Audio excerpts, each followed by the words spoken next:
हमारा दीनदयाल उपाध्याय में हमने 14 करोड़ का भेजा था, उसमें से अभी उन्होंने 2 करोड़ स्वीकृत किया है। उस 2 करोड़ में आपकी 35 चौराहे पे हाई मास्ट लाइट की स्वीकृत हुई और उसके साथ सड़क निर्माण से हुआ है। आपको सबको अभी नोटिफिकेशन हम दे देंगे। और हमारा जो जल निकासी था उसमें 7 करोड़ की हमने योजनाएं भेजी थी, वो हमारे 7 करोड़ की योजनाएं पारित हो गई, लेकिन अभी उन्होंने पहली किश्त 2 करोड़ रुपए की भेजी है, तो उसमें हमारे समस्त नाले निर्माण हो सकते हैं। और दीनदयाल और इसके अलावा हमारी कान्हा गौशाला स्वीकृत हो गई है, वो 1 करोड़ 65 लाख की, तो अब उस कान्हा गौशाला का निर्माण हो सकता है। तो जितने भी आवारा पशुओं की तकलीफ और दिक्कत है शहर में, उससे हम लोग को काफी रिलीफ मिलेगा, क्योंकि सब हम कान्हा गौशाला में हम उसको शिफ्ट कर देंगे। उसके अलावा हमने एक डीपीआर भेजी थी नेहरू पार्क के सौंदर्यीकरण, उसके लिए मेक ओवर की, वो हमारी उन्होंने स्वीकृत कर ली है, उसकी स्वीकृति हम पे आ गई है और उसका उन्होंने 1 करोड़ का बजट मैक्सिमम सौंदर्यीकरण का हमसे मांगा था, तो उसमें वो पहली किश्त हमें रिलीज कर रहे हैं 50 लाख रुपए। अभी उन्होंने रिलीज नहीं किया है, मतलब जो ऑफिशियल पेपर वर्क होता है, लेकिन हमने स्वीकृति आ गई है कि आपकी योजना को स्वीकृत कर लिया गया है। इसके अलावा हमारी सड़क, नाले, जल निकासी, कान्हा गौशाला, नेहरू पार्क, उसके अलावा एक डीपीआर हमने तैयार की है आपकी गौनिया तालाब। गौनिया तालाब के लिए पहले सौंदर्यीकरण के लिए हमारे पास 39 लाख का यहाँ से टारगेट दिया था, उसकी स्वीकृति 2 साल पहले होके आई थी। उसकी पहली किश्त हमारे पास 12.5 लाख रुपए की आई, लेकिन जिस तरह से हम लोग गौनिया तालाब का सौंदर्यीकरण करना चाहते हैं वो उतने अमाउंट में पॉसिबल नहीं है, तो हमने उनसे आग्रह किया कि हम एक नया डीपीआर भेजना चाहते हैं और उसका सौंदर्यीकरण हम इस तरह से करना चाहते हैं, आप ये वाला पैसा हमसे वापस ले लीजिए। तो वो उस पर तैयार है, तो वो पैसा वापस हम भेज देंगे उनको, और नई जो डीपीआर गौनिया की तालाब की तैयार होगी उसमें फिर वो हमें पैसा आवंटित करेंगे। एक हमने ब्रह्मचारी घाट का जो टूरिज्म डिपार्टमेंट से बात करी थी, तो उसकी स्वीकृति फाइनल हो गई है। वो ब्रह्मचारी घाट पे जो हमारा द्वार बनेगा, जो सड़क बनेगी, लाइट बनेगी, पानी की व्यवस्था होगी, जो भी सौंदर्यीकरण होगा वो सब टूरिज्म डिपार्टमेंट कराएगा, और वो हमारा उन्होंने 2.25 करोड़ रुपए का पारित किया है। उसका काम उनका कहना है मोस्ट प्रोबेबली मार्च में शुरू हो जाएगा। वो उन्हीं की तरफ से कार्यदायी संस्था को देख रहे हैं, लेकिन सुपरविजन सारा नगर पालिका का रहेगा और नगर पालिका ही उसका क्वालिटी चेक करती है। और हमने एक बंधन योजना में 2 मंदिर पीलीभीत से भेजे थे। एक हमने भेजा था वार्ड नंबर 18 में वाल्मीकि मंदिर, उस पर पेड़ भी गिर गया था, बहुत क्षतिग्रस्त हालत में है वो। उसमें बंधन योजना में उनका था कि आप शेड वगैरह पड़वा सकते हैं मंदिर में, बाउंड्री वॉल सही हो सकती है, सड़क हो सकती है जो मंदिर तक जाती है, लाइटिंग हो सकती है। तो एक हमने वाल्मीकि मंदिर भेजा था और एक हमने गौरीशंकर मंदिर, जो आयुर्वेदिक कॉलेज चौराया है, वहाँ से गौरीशंकर मंदिर तक की सड़क, नाला निर्माण, स्ट्रीट लाइट सिस्टम, पानी और बेंचेस, क्योंकि वहाँ पे यात्राएं वगैरह निकलती हैं, लोग जाते हैं, तो वो बड़ा धार्मिक केंद्र है। क्योंकि हमारा ब्रह्मचारी घाट योजना में जो हम ब्रह्मचारी कॉरिडोर बना रहे हैं, उसके हम जो द्वार बनाएंगे वो हम आयुर्वेदिक कॉलेज चौराहे पे बनाएंगे, लेकिन वो टूरिज्म डिपार्टमेंट सड़कें या नाला निर्माण के लिए पैसा नहीं देता है, सिर्फ सौंदर्यीकरण के लिए देता है। तो हमने वो सड़कें और जो हम उसमें नाले लेंगे वो हमने ले लिया बंधन योजना से, और जो पूरा सौंदर्यीकरण है वो हमने ले लिया जो हमारा टूरिज्म डिपार्टमेंट के थ्रू ब्रह्मचारी घाट कॉरिडोर बनेगा। तो हमारी दोनों चीजें हो जाएगी। तो बंधन योजना में अभी उन्होंने स्वीकृति हमें सिर्फ गौरीशंकर मंदिर के तक की जो निर्माण की है उसकी दी है। वाल्मीकि वाला मंदिर वो अब जो अगला सत्र शुरू होगा इस चुनाव के बाद उसमें आएगा। तो तब तक हमारा अगर हमारा अभी आचार संहिता से पहले हमने पूरी तरह से स्वीकृति आ गई तो उसकी हम टेंडरिंग करेंगे, वरना फिर चुनाव के बाद ही टेंडरिंग होगी। ये वो योजनाएं हैं जिनकी स्वीकृति पूरी तरह से हो चुकी है। इनमें से कुछ योजनाएं ऐसी हैं चूंकि आचार संहिता लग जाएगी तो उनकी टेंडरिंग हम अभी नहीं कर पाएंगे, वो हम कर पाएंगे आपकी लोकसभा के चुनाव के बाद।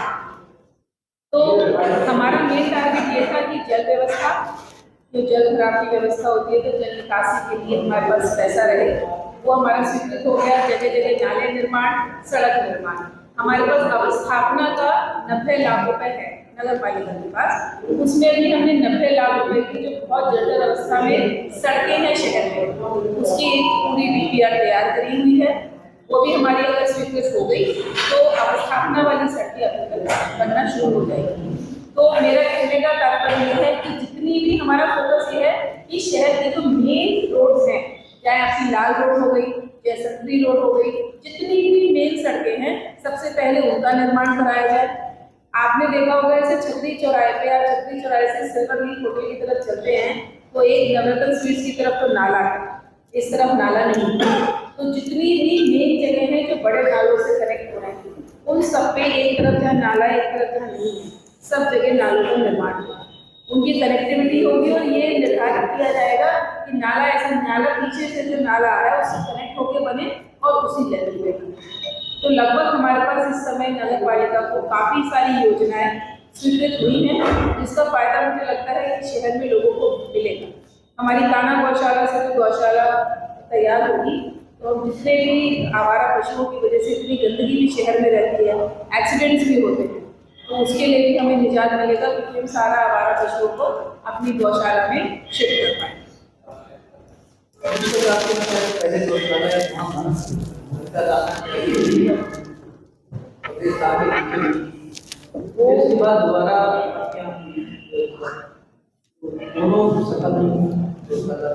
अब देखिए, मैं अपने कार्यकाल की आपको बता सकती हूँ, मेरे कार्यकाल की गौशाला है कि उसमें हम कोशिश ये कर रहे हैं कि हम उस खाना गौशाला का निर्माण ऐसे करें कि हम उसमें बायोगैस प्लांट के लिए, ताकि जितना गोबर में जनरेट हो उसको हम यूज़ कर पाएँ।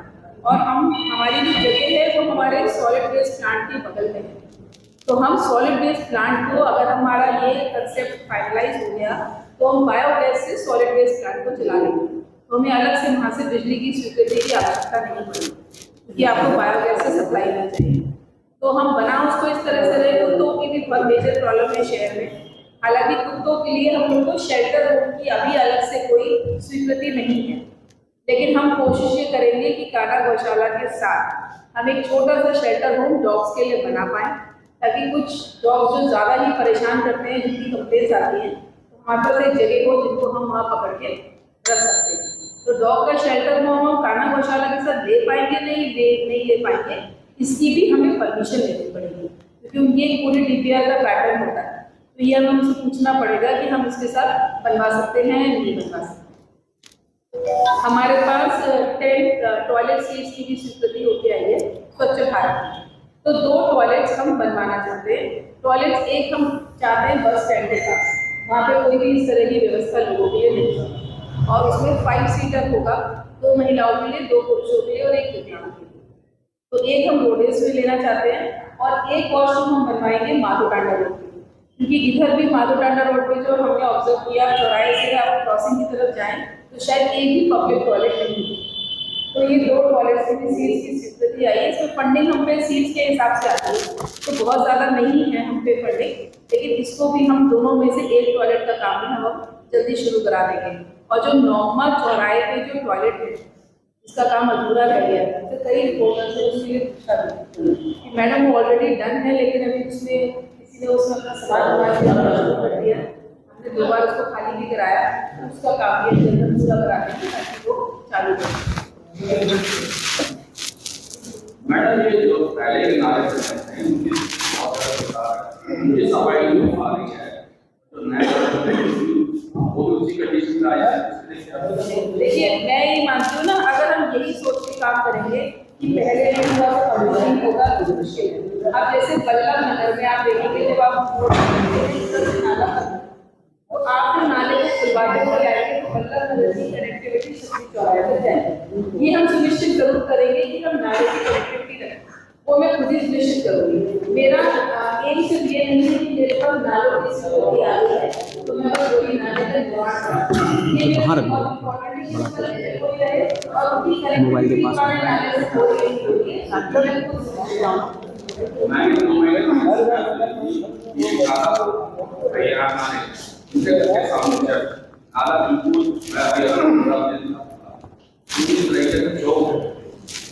सारे नामों की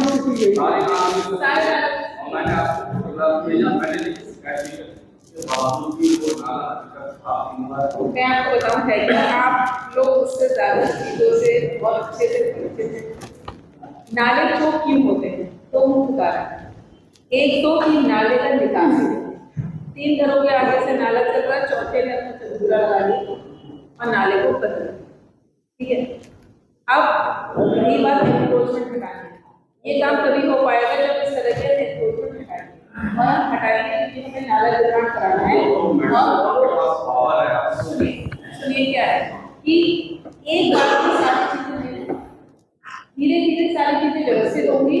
और मुझे इस बात की पूरी उम्मीद है। देखिए, लोगों ने क्या किया, जब उन्हें दिखाई दिया कि उन्हें पालिका से किसी भी तरह की कोई फैसिलिटी नहीं है, तो उनके घर में पानी ना भरे और उनकी दुकान में पानी ना भरे, सबने अपने अपने हिसाब से अपनी व्यवस्था की।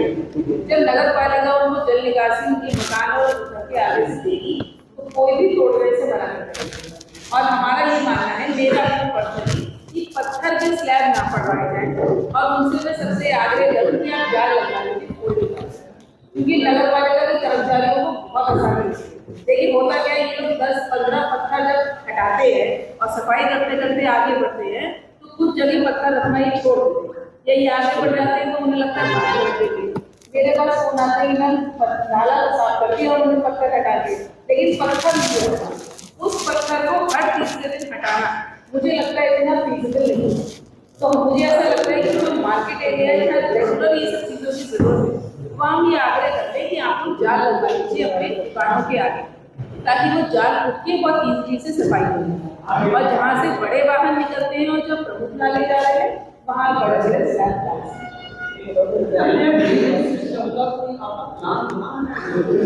बहुत अच्छा क्वेश्चन है कि मैंने भी किया था।